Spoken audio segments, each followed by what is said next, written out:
উফ, আর পারি না জামাল। কোমরটা যেন দু টুকরা হয়ে গেল। মনে হচ্ছে এই জমিতে আমার কবর হবে। আর কিছুক্ষণ ভাই। মহাজন বলেছে পশ্চিমের ওই তাল গাছের মাথায় রোদ চড়ে গেলেই আজকের মতো ছুটি। তারপরই মিলবে আমাদের সারাদিনের মজুরি। সেই মজুরির আশায় তো পড়ে আছি।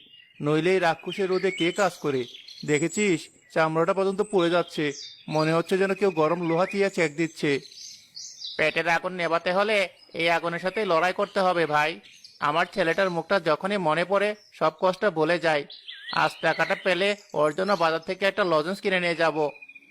আর আমার মেয়েটা, সে তো সেই সকাল থেকেই বলে রেখেছে, বাবা আমার জন্য আলুর চপ নিয়ে আসবে। ওর মায়ের আবার আবদার, আজ রাতে একটু ভালো মন্দ খেতে চায়। রোজ রোজ নুন ভাত আর ভালো লাগে না। ভাবির কথা ঠিকই।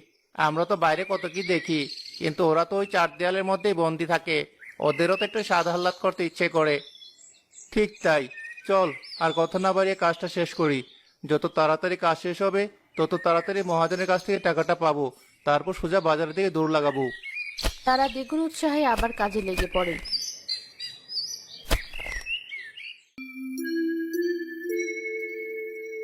ওরে জামাল, কামাল, আজকের মতো কাজ শেষ।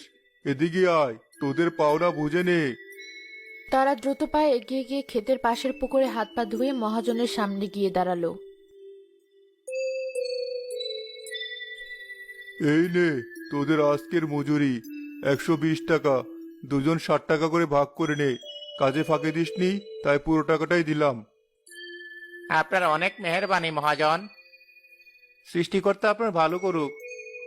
শোন, তোরা তো এখন বাজারের দিকেই যাবি, তাই না? জি মহাজন, ভাবছি ওদিক হয়ে বাড়ি ফিরবো। তাহলে তাড়াতাড়ি যা, আকাশটা ভালো করে দেখ। আমার মন বলছে আজ রাতে বড় ঝড় উঠবে। পশ্চিমের ওই মেঘগুলো ভালো নয়। আর শোন, জঙ্গলের ভেতর দিয়ে যে শর্টকাট রাস্তাটা গেছে, ওটা দিয়ে রাতে ফেরার চেষ্টা করিস না। রাস্তাটা ভালো না, অনেক অঘটন ঘটে ওখানে। কেন মহাজন, কি হয় ওই রাস্তায়? আরে, কত কি শোনা যায়। এখন তোদের ওসব শুনে কাজ নেই। তোরা সোজা বড় রাস্তা দিয়ে যাতায়াত করবি। যা এবার তোরা। জামাল আর কামাল টাকা ভাগাভাগি করে বাজারের পথের দিকে হাঁটা শুরু করলো।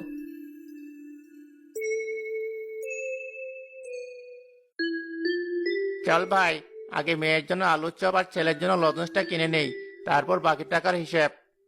আরে দাঁড়া, আজ আমার মাথায় অন্য পরিকল্পনা ঘুরছে। কি পরিকল্পনা? আজ আমরা বাড়িতে চাল ডাল নেব না। নেবে না মানে? তাহলে খাবে কি? আজ রাতে আমাদের দুজনের বাড়িতে উৎসব হবে। চল, আজ একটা আস্ত মোরগ কিনি। তোর ভাবি যা ঝাল ঝাল ঝোল রান্না করবে না, এক থালা ভাত নিমিষে শেষ হয়ে যাবে। মোরগ? কিন্তু মোরগ কিনলে তো অনেক টাকা বেরিয়ে যাবে। বাকি মাসটা চলবে কি করে?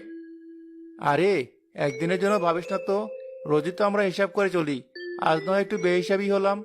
ছেলে মেয়েদের মুখের হাসিটার কথা তো একবার ভাব। ওরা যখন দেখবে আমরা মোরগ নিয়ে বাড়ি ফিরেছি, ওদের আনন্দটা একবার কল্পনা কর। ঠিক আছে, তুই যখন এত করে বলছিস, কিন্তু ভালো দেখে কিনতে হবে, যেন মাংসে ঠকে না যায়। সেবার তুই আমার উপর ছেড়ে দে। চল, ওই তো কাশেম চাচার মোরগের দোকান। ওর কাছে সেরা জিনিসটা পাওয়া যায়। কাশেম চাচা, ভালো দেখে একটা তাগড়া মোরগ দেখাম তো। একেবারে যাকে বলে লড়াই করা মোরগ। এসেছিস তাহলে? নে, এই লাল রঙের মোরগটা দেখ। একেবারে খাঁটি দেশি। 1.5 কেজির কম হবে না। তোদের বাবির হাতের রান্না খেলে এর স্বাদ মুখে লেগে থাকবে। কিন্তু তোমরা আর দেরি করো না। আকাশটা কিন্তু খুব খারাপ রূপ নিচ্ছে। যে কোনো মুহূর্তে ঝড় নামতে পারে। তাড়াতাড়ি বাড়ি চলে যাও। যে চাচা, আমরা এখনই রওনা দিচ্ছি।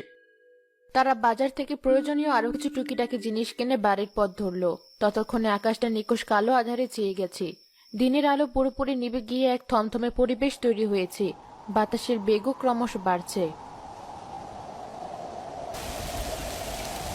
সর্বনাশ, মহাজনের কথাটাই সত্যি হলো। এত দেখি ভালো ঝড় শুরু হয়ে গেল। আমি তোকে আগেই বলেছিলাম। এখন কি হবে? এই রাস্তায় তো দাঁড়ানোর মতো একটা চালাও নেই। আমরা তো ভিজে একেবারে শেষ হয়ে গেলাম। আরে, আমাদের কথা ছাড়। মোরগটা মোরগটা যে ভিজে একাকার হয়ে যাচ্ছে। বেচারা মরে যাবে নির্ঘাত। নিজেরা বাঁচতে তো মোরগ বাঁচবে, এই ঠান্ডায় আর বৃষ্টিতে বেশিক্ষণ থাকলে তো রক্ত জমে যাবে। চল দৌড় দে, সামনে যদি কোনো আশ্রয় পাওয়া যায়।